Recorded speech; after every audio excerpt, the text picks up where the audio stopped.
Bom dia, gente. 29 de setembro, temos mais um encontro Contexto, estudando o livro de Juízes. E Contexto é uma parceria entre a Igreja Presbiteriana de Tatuí e a Igreja Presbiteriana Cidade Satélite de Natal, Rio Grande do Norte. E é com muita alegria que estamos todos juntos aqui. Pastor Lucas, eu, Pastor Rafael, e aí os amigos e amigas de caminhada.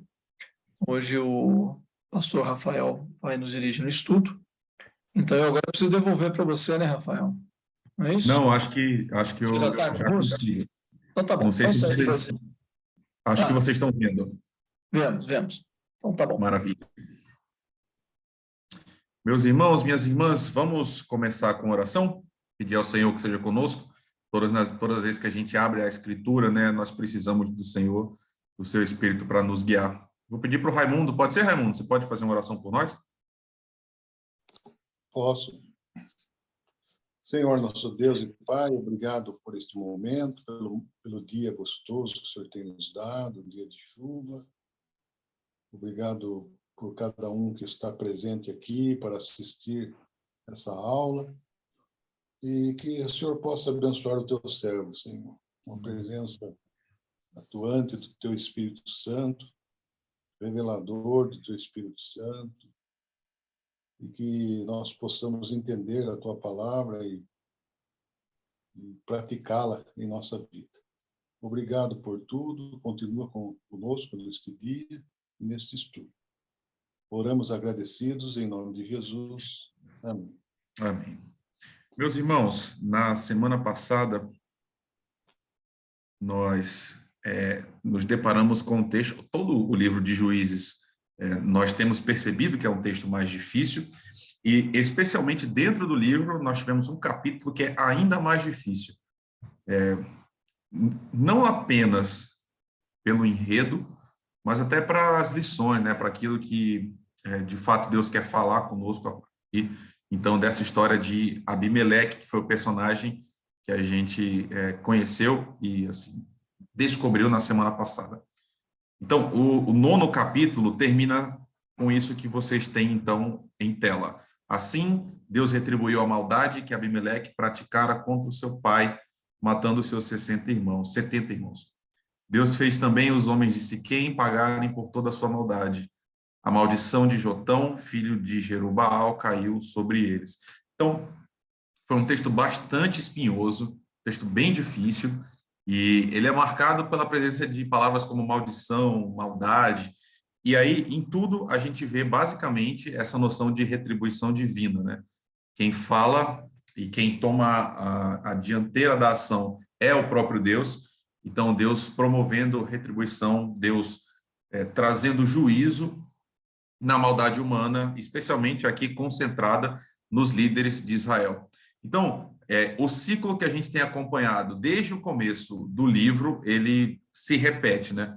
A gente tem Israel fazendo o que é mal perante o Senhor, Deus envia uma nação opressora, Israel clama a Deus por ajuda, Deus envia um juiz, a nação opressora é então derrotada, vem um novo período de paz, Israel faz o que é mal perante o Senhor.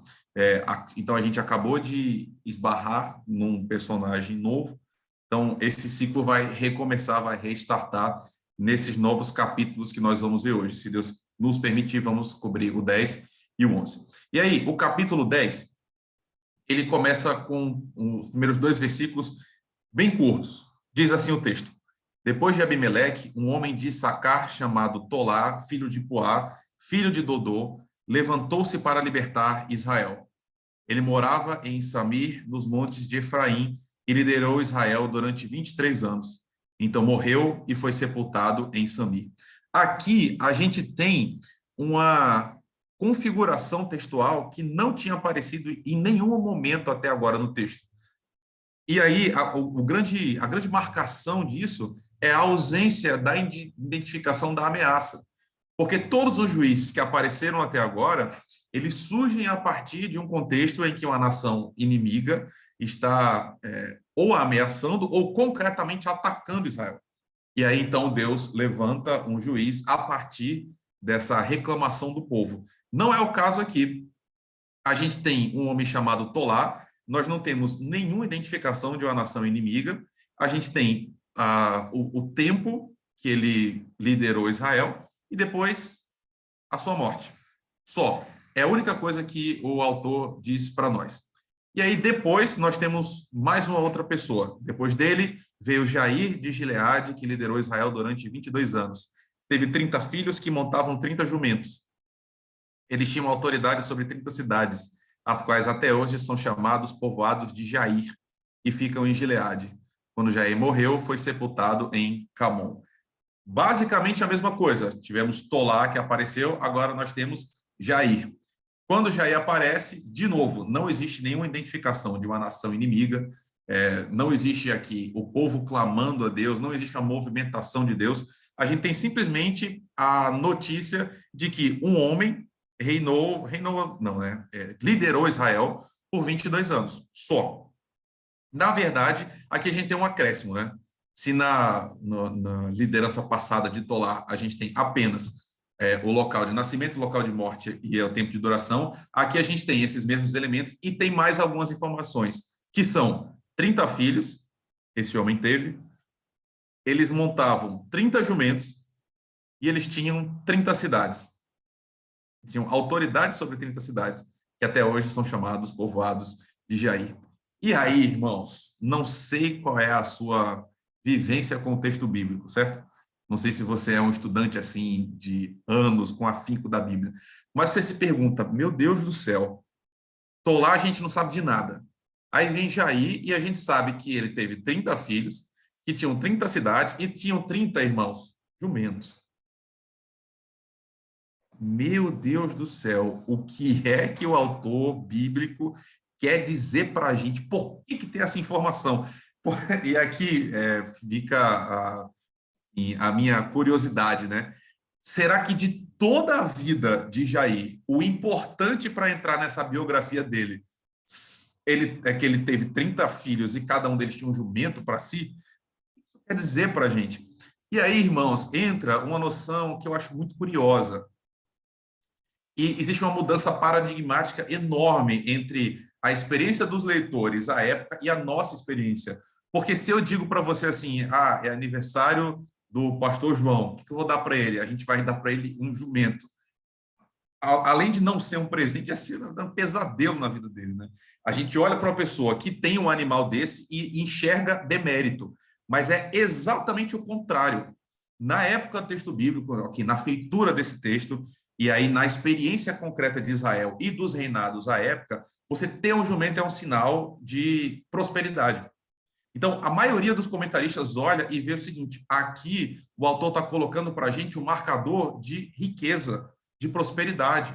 Inclusive, se você lembrar, é curioso isso, né? A gente lê o texto e fala assim, Jesus vai entrando na cidade montado num jumento, montado num jumentinho, e lê nisso humildade, que está presente no texto também. Entretanto, a presença do animal não necessariamente aponta para a humildade, aponta para a realeza, porque reis montavam em jumentos em época de paz. Tem esse detalhe, né? Jumento também, nessa época do texto bíblico, é sinal de que as coisas estão indo bem. Então, em paz, um juiz monta um jumento. Então, se Jair tem 30 filhos, cada um deles tem um jumento e cada um tem uma cidade que exerce autoridade, o autor está dizendo assim para a gente, olha, a época de Jair foi boa. As coisas estavam indo bem. Curioso, né? Então, de novo, Tolá e Jair. Aqui, irmãos, entra uma ideia que eu gostaria de conversar com vocês de passagem. Como vocês, a maioria, são membros da igreja do pastor João, do pastor Lucas, vocês já devem ter observado isso sendo ensinado outras vezes. Mas pense, irmãos, é curioso a gente parar para analisar a estratégia do autor. Esse autor, essa pessoa que parou, esse conjunto de autores que pararam para escrever esse texto para nós, eles tinham um objetivo com isso. Por que eu estou dizendo isso para você? Pense bem, a gente está lendo um livro que chama Juízes, e ele conta a história dos juízes. Então, nada mais normal que cada juiz que apareça, uma parte da história dele seja contada, não é? Aqui atrás eu não vou pegar, que eu acho que nem cabe, mas tem um livro que chama Brasil, uma biografia, de uma historiadora muito famosa aqui do Brasil, na verdade são duas. Então, cada momento importante da história do Brasil se lança a luz. Então, para pensar, por que você vai pular duas pessoas? Por que Tolá e Jair, que aparecem no texto, basicamente não recebem atenção? Essa pergunta é muito boa e ela é muito importante, porque o que está sendo escrito para a gente, meus irmãos, não é uma biografia.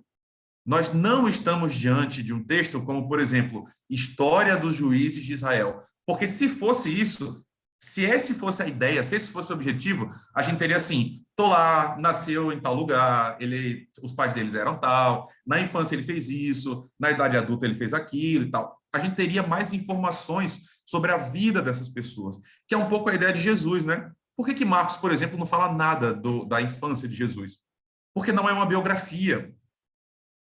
Da mesma forma como esse texto que está diante das nossas mãos, não é uma história dos juízes de Israel.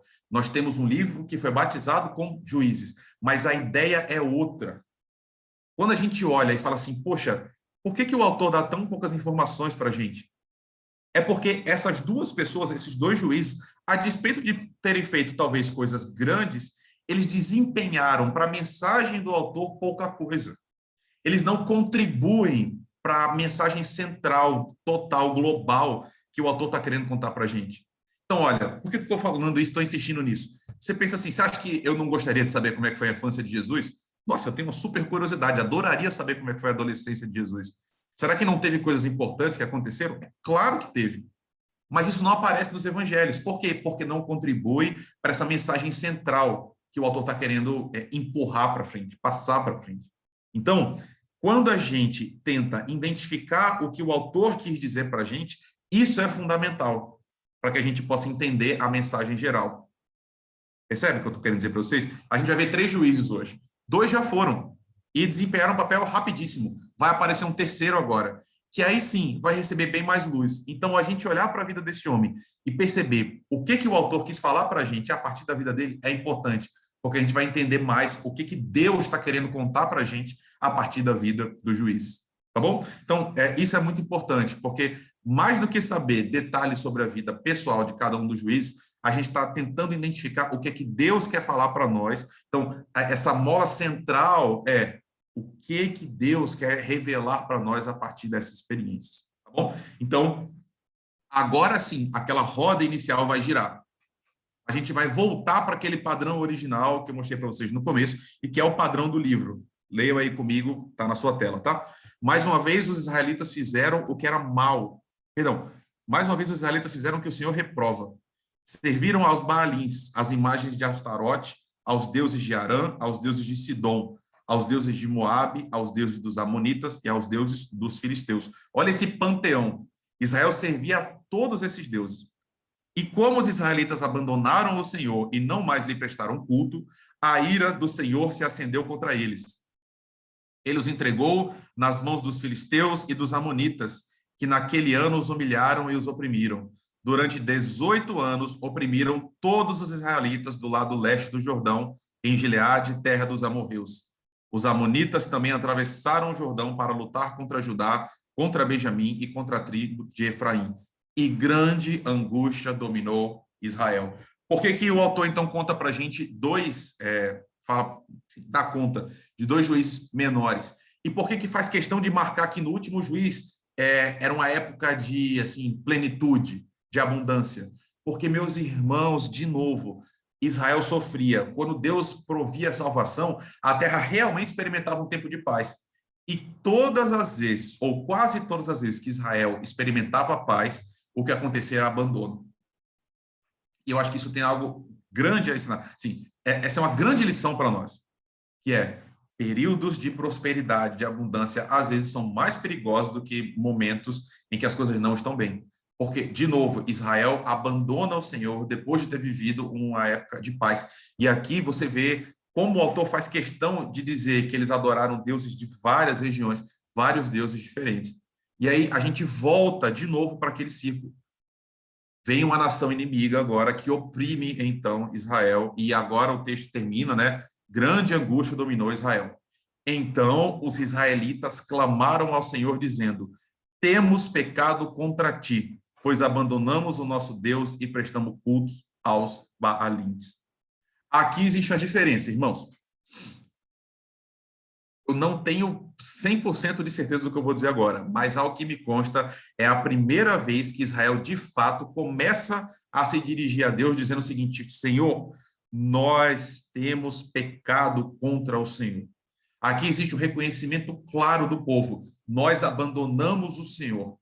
E aí, eles estão dizendo, nós abandonamos e prestamos culto aos Baalins. Isso aqui é um reconhecimento pleno. Eles estão dizendo as duas coisas. Não só houve um abandono a Deus, como ativamente essa adoração a Deus foi preenchida pela adoração de ídolos. Então Israel está, de fato, dizendo assim: Senhor, a gente errou totalmente contigo. A gente fez com o Senhor exatamente aquilo que a gente não podia fazer, abandonar e te substituir. Qual é a resposta de Deus? E assim, aqui eu quero te mostrar como o texto está começando a mudar, irmãos. A gente está chegando na metade do livro, né? Aqui as coisas vão para outro nível. Porque se você está lendo comigo desde o começo, qual é a nossa expectativa? Deus vai ouvir agora e vai chegar com provisão, certo? Deus vai libertar o povo. Mas olha a resposta. O Senhor respondeu: quando os egípcios, os amorreus, os amonitas, os filisteus, os sidônios, os amalequitas, os maonitas os oprimiam, e vocês clamaram a mim, eu libertei das mãos deles. Mas vocês me abandonaram e prestaram culto a outros deuses. Agora, por isso, não os livrarei mais. Clamem aos deuses que vocês escolheram, que eles o livrem na hora do aperto. Isso aqui é diferente, irmãos. Aqui a gente está em outro nível. Pela primeira vez, Deus está dando uma prensa no povo, né? E isso aqui é muito duro de ouvir. Porque agora, note, né? O Senhor vai respondendo sobre as nações aos quais eles recorreram aos deuses. Então, Israel está adorando os deuses desse povo. E Deus falou o seguinte: olha, quando eles vieram contra vocês, eu libertei vocês da mão deles. Vocês clamaram a mim e eu de fato, eu dei para vocês um ambiente que vocês estavam livres dessas amarras. E aí vocês escolheram me abandonar e prestaram culto a esses deuses. Então, por causa disso, eu não vou mais livrar vocês. E aí Deus usa até de ironia, né? Ele fala assim: então agora que eles livrem vocês do aperto. Não foi vocês que escolheram? Não eram os deuses que vocês queriam? Então vão falar com eles agora. Eu não vou mais me meter nisso.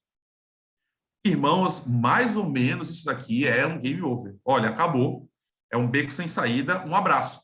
Deus disse, terminou. Não há mais saída, a paciência de Deus agora se esgotou com o povo. Então, o que cabe ao povo agora? Pô, vamos para os ídolos, então. Deus falou o seguinte: olha, não tem mais jeito, não quero mais saber, cansei de vocês estão sempre me abandonando, vocês estão sempre me trocando, vão agora atrás dos deuses que vocês quiserem. Eu não tenho mais nada a ver com vocês, eu não sou Deus de vocês agora, se virem. Israel faz. Então vamos para os deuses. Já que não dá mais certo com Deus, vamos para eles. Mas não é isso que o povo faz, irmãos. E aqui aparece uma noção também que eu acho muito bonita. O povo vai se arrepender e Deus vai mudar de ideia. Porque essa fala de Deus ela é muito taxativa. Ele diz: eu não vou mais livrar. O que o povo faz? Os israelitas, porém, disseram ao Senhor: nós pecamos. Faze conosco, olha que coisa bonita. Faze conosco o que achares melhor, mas te rogamos, livra-nos agora. Então, se desfizeram dos deuses estrangeiros que havia entre eles e prestaram culto ao Senhor. Ao invés de tomar o caminho que me parece razoável, que é, Deus falou: olha, não quero mais vocês, vá atrás dos deuses. Pô, então vamos atrás de Deus, Deus não quer mais saber da gente. Não, eles se humilham. Eles dizem assim: não, Senhor, nós pecamos, nós reconhecemos. Essa frase seguinte, ela é maravilhosa. Eles estão dizendo o seguinte: Senhor, faz com a gente aquilo que o Senhor quiser fazer, o que for melhor para o Senhor. Ou seja, a gente reconhece que a gente não tem mais direito. Se o Senhor realmente quiser dizer chega, chega, o que a gente pode fazer? A gente de fato errou. Mas eles falam: a gente está rogando ao Senhor, por favor, livra a gente. E aí, acompanhado dessa disposição de coração, vem uma prática concreta. Eles se desfazem dos deuses, jogam eles fora e começam a prestar culto ao Senhor de novo. Ai, irmãos, isso aqui é arrependimento de verdade, né? Primeiro, uma disposição de coração que se manifesta no discurso e depois uma prática totalmente conectada a esse discurso. Joga tudo fora, vamos prestar culto ao Senhor. Como é que Deus reage? Vai aparecer um versículo aqui agora maravilhoso.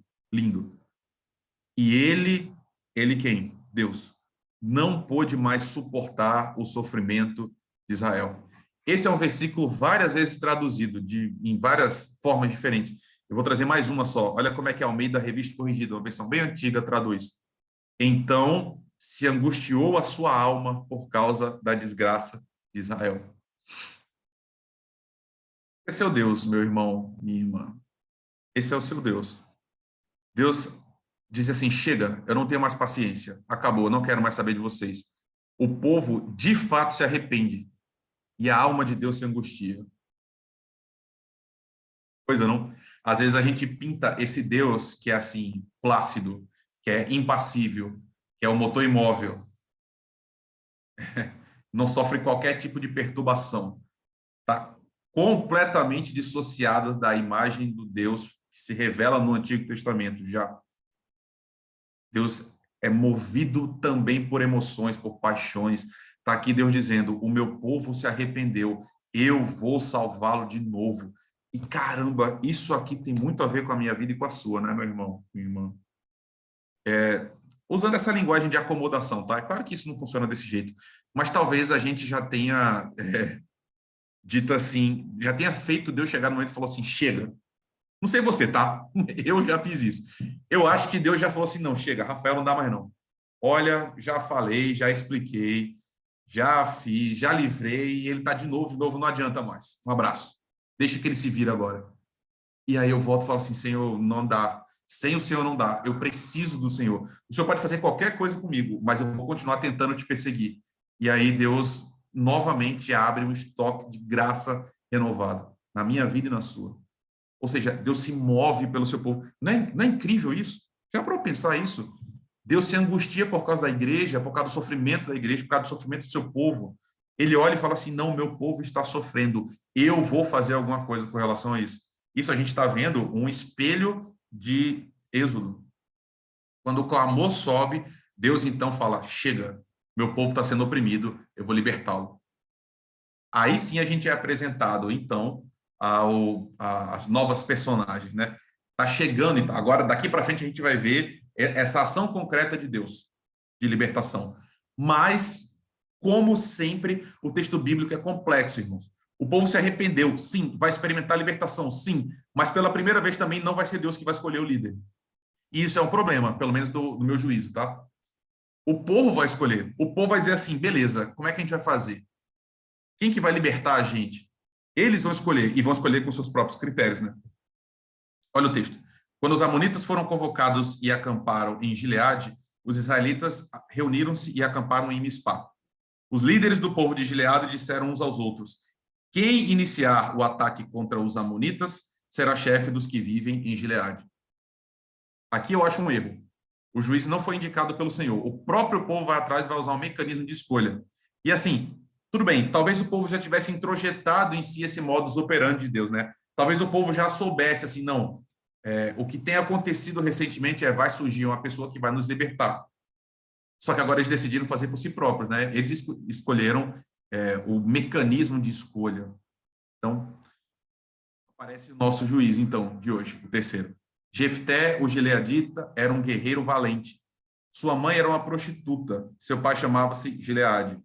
A mulher de Gileade também lhe deu filhos, que quando já estavam grandes expulsaram Jefté, dizendo, você não vai receber nenhuma herança de nossa família, pois é filho de outra mulher. Então Jefté fugiu dos seus irmãos e se estabeleceu em Tobi. Ali, um bando de vadios uniu-se a ele e o seguia. O que acontece aqui, irmãos, é uma crueldade que continua presente no mundo de hoje. Tá? É incrível, eu já falei isso para vocês várias vezes. Eu acho absolutamente inacreditável como é que a Bíblia é um espelho da alma humana, assim, cristalino. Porque pensa, a gente está falando aqui de direito, tá? Se você não percebeu, existe aqui uma noção legal. A gente está falando de herança, a gente está falando de direito civil, inclusive, né? De sucessões, era essa palavra que eu estava tentando lembrar. Quem que vai ficar com qual parte da herança? Então, é direito. E está aparecendo aqui algo que acontece hoje. Se você for no Instagram, você vai ver alguns advogados que ficam lá fazendo vídeo, explicando situações como essa. Ah, meu pai teve um filho fora do casamento, a gente não quer que essa pessoa tenha acesso, como é que a gente faz? A mesma coisa que acontece hoje está acontecendo aqui agora. Jefté era o rejeitado. Ele era filho de uma prostituta, filho da outra. Então ele foi expulso de casa. E quando ele é expulso de casa, ele vai para outra região. E nessa região se une a ele um bando de vadios. Curioso isso, né? Ele forma um grupo ao redor dele, que é feito por pessoas também assim, da ralé. E aqui, por favor, estou usando o ralé dentro da noção dos irmãos de Jefté, né? Gente que não presta, gente que está à margem. Esse povo se une. E aparece uma noção aqui fundamental. Existe uma grande discussão se Jefté era judeu ou não. É claro, o pai dele era, então tem essa noção de ascensão, mas de ascendência também, né? Mas existe uma certa suspeita que essa mulher não fazia parte do povo de Israel. Então, por isso, ele é fruto de um casamento misto, né? De uma relação mista, um judeu com uma gentia. Então, não aparece a tribo dele, por exemplo. Gileade é uma região, né? Possivelmente, então, ele é filho de uma estrangeira. Então, ele é expulso. Então, note, provavelmente no coração desse homem tem essa efervescência, né? Essa coisa mal resolvida, esse dissabor, esse amargor que o acompanha na vida. E ele agora está junto de um pessoal. Algum tempo depois, quando os amonitas entraram em guerra contra Israel, os líderes de Gileade foram buscar Jefté em Tobi. Venha, disseram, seja o nosso comandante, para que possamos combater os amonitas. Disse-lhe Jefté, vocês não me odiavam e não expulsaram da casa do meu pai? Por que me procuram agora, quando vocês estão com dificuldade? Apesar disso, agora estamos apelando para você, responderam os líderes de Gileade. Venha conosco combater os amonitas e você será o chefe de todos os que vivem em Gileade. Os caras são muito cara de pau, né? Agora que tem um problema real e concreto, eles vão atrás daquele que tinha sido expulso. Por quê? Porque agora Jefté tem algo a oferecer. A ideia, e assim, irmãos, de novo, aqui a gente está no campo da especulação, certo? Poxa, será que isso não tem a mão de Deus também? Será que Deus não moveu a crueldade dos irmãos para prover salvação? Porque, note, isso aconteceu com José no Egito. Aconteceu com Davi também, uma situação muito parecida com essa daqui. Mas o fato é, ter sido expulso e ter ao redor de si um pessoal fez de Jefté um guerreiro. Não, eu não coloquei aqui, vai aparecer o título, assim, você é um homem valoroso, um guerreiro valoroso. Jefté era um cara que reuniu um mini exército. E por causa disso, então, agora ele é chamado de volta. Bem, o fato é, a gente não vai ler todos os versículos, depois de um certo imbróglio, agora a batalha vai começar. Jefté aceita, o povo também aceita, fala assim, se você voltar, você vai ser líder. E aí tem até um versículo que eu acho bonito, né? Ele falou, então vocês vão me permitir voltar para casa. Ele chama Israel de casa, né? Tobi, para onde ele foi, era o asilo. Mas ele vai voltar para casa agora. Até que a gente chega num versículo fundamental. A gente vai dar um salto de 20 versículos e vai chegar agora no 29. Então, o Espírito do Senhor se apossou de Jefté. Coube a mim dar essa aula hoje, né? Mas a gente viu também comigo outro personagem bíblico do livro de Juízes que recebe o Espírito do Senhor. E aqui a gente está no Antigo Testamento. É claro que quando a gente vai para o Novo, Atos capítulo 2, Pedro identifica a descida do Espírito Santo como a inauguração dos últimos tempos, em que o Espírito agora está sobre toda a carne. Não é o caso do Antigo Testamento. O Espírito Santo reveste algumas pessoas para um fim específico, mas essa ocorrência, irmãos, até para nós que já lemos a Bíblia há muito tempo, dispara uma expectativa. Se Jefté vai receber o Espírito de Deus, a presença do Espírito meio que traz uma expectativa para nós de perfeição. O que eu quero dizer? Poxa, esse homem agora está revestido, está ungido, o Espírito veio sobre ele, Deus está operando nele, portanto, vai ser perfeito. O que eu quero dizer com perfeito? As ações, os pensamentos, agora, elas vão estar inundadas do Espírito de Deus, portanto, esse cara vai acertar. Essa é um pouco a expectativa. Não sei a sua, pelo menos é a minha.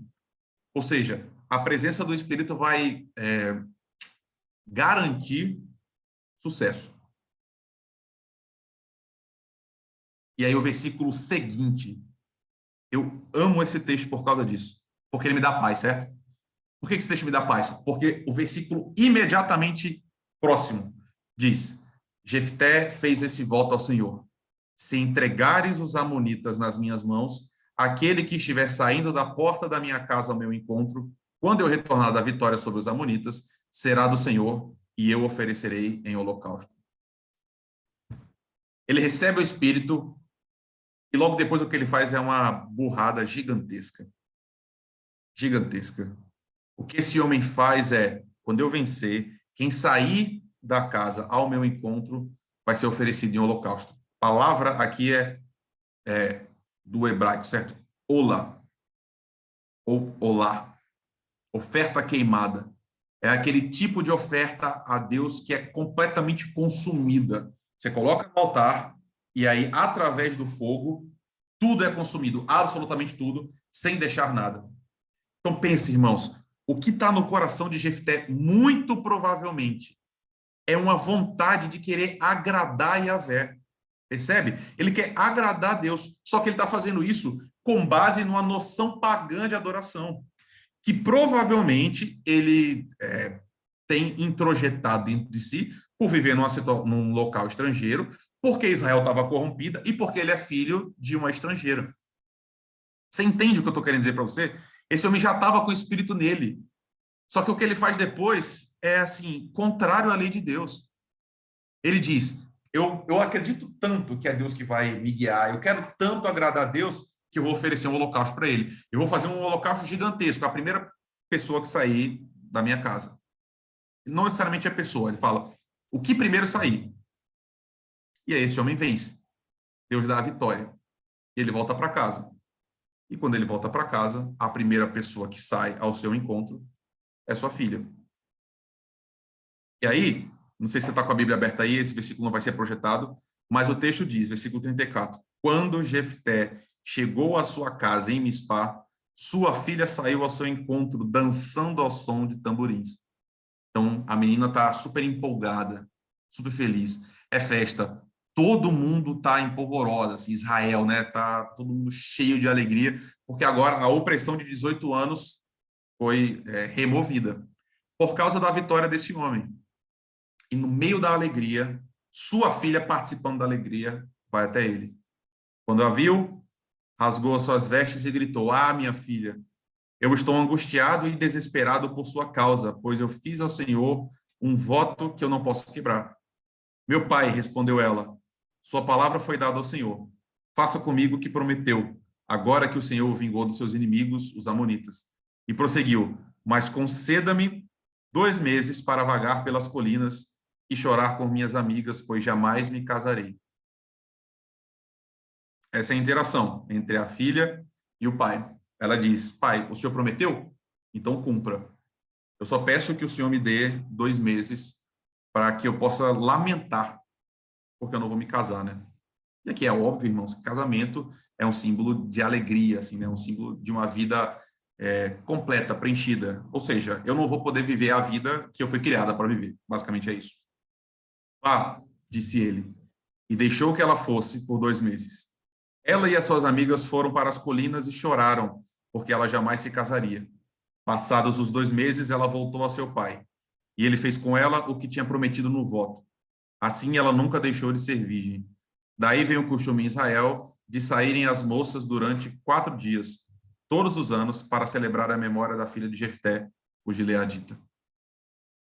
Bem, irmãos, mais uma vez a gente chega num momento em que eu sinto muito a gente não estar presente, porque esse era o momento da gente discutir o que significa esse texto. E ele fez com ela o que tinha prometido no voto. E aqui são os últimos versículos, tá? Acabou o capítulo, acabou hoje o texto bíblico. Esse é o fim da história. Nós vamos parar aqui. A pergunta é, o que aconteceu com a filha? Ela de fato foi queimada? Essa é a pergunta.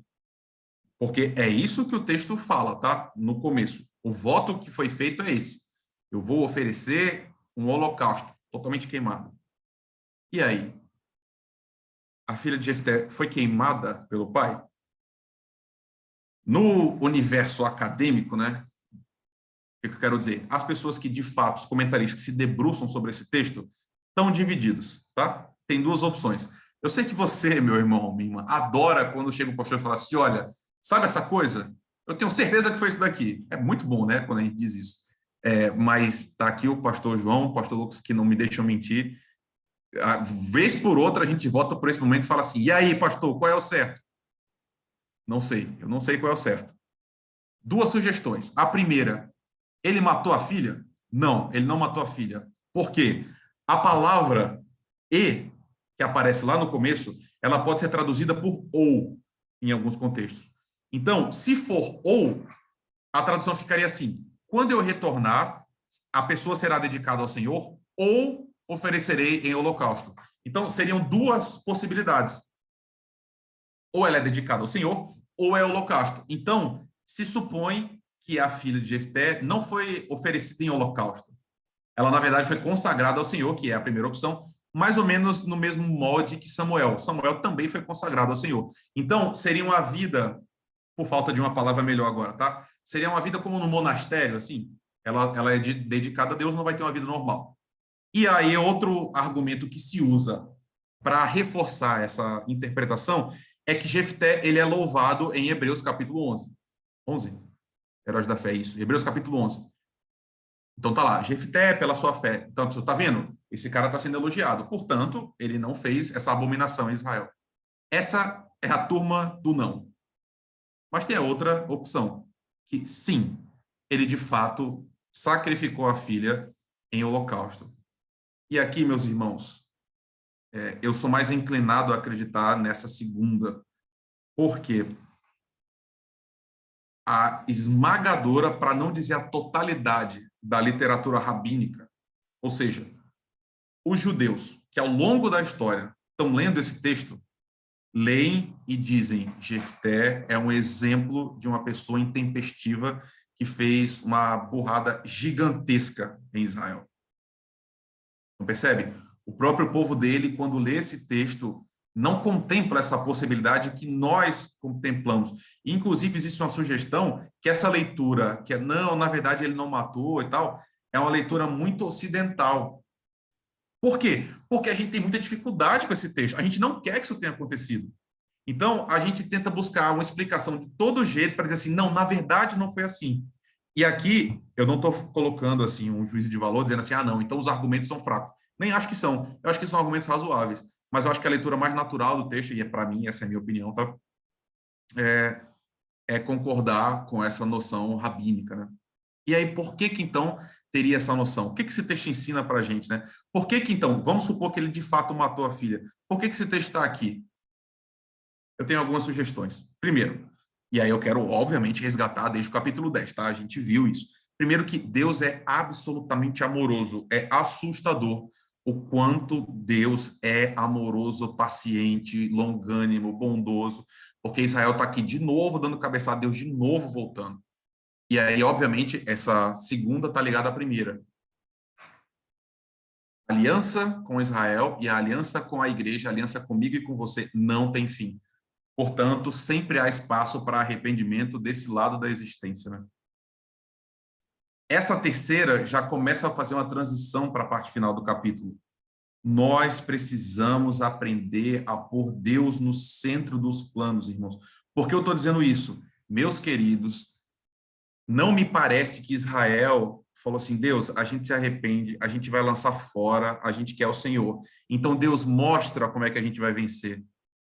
Se isso tivesse acontecido, talvez o desfecho não tivesse sido esse. É isso que eu estou querendo propor para você. Se Deus tivesse sido o proponente do plano executivo, possivelmente o desfecho teria sido outro. Israel não consultou Deus, Israel não procurou a Deus. Israel se reconectou com Deus e agora falou assim, Deus, deixa que a gente resolve.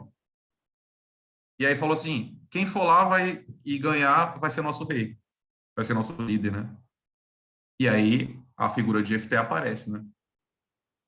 E aí, na empolgação, meus irmãos, a gente faz besteira. A gente mete os pés pelas mãos. Percebe?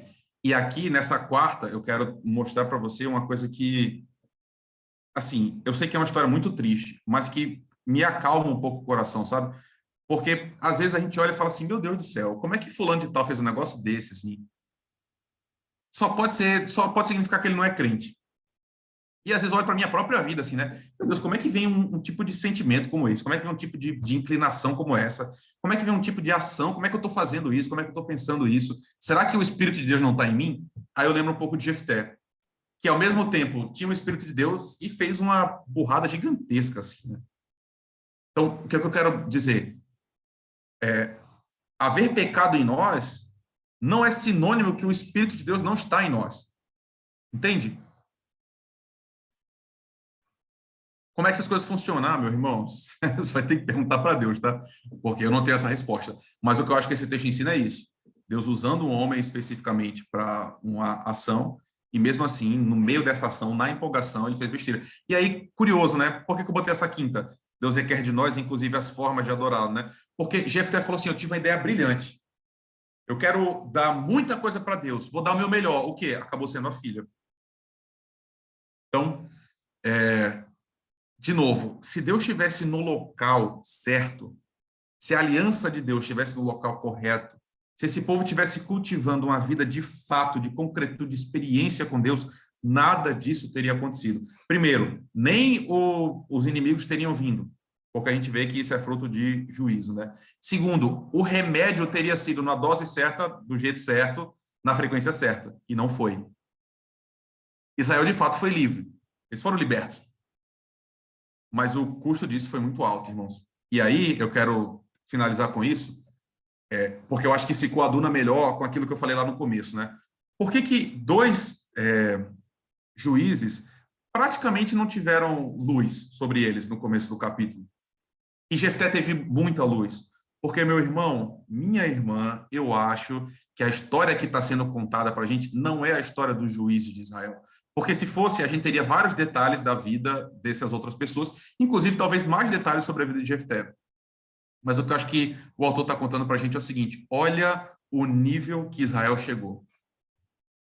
Olha como se afastar de Deus foi, de fato, corrompendo o povo a ponto de que isso aqui aconteceu com uma liderança. Ah, é uma liderança incidental. É, de fato. Ah, não é uma liderança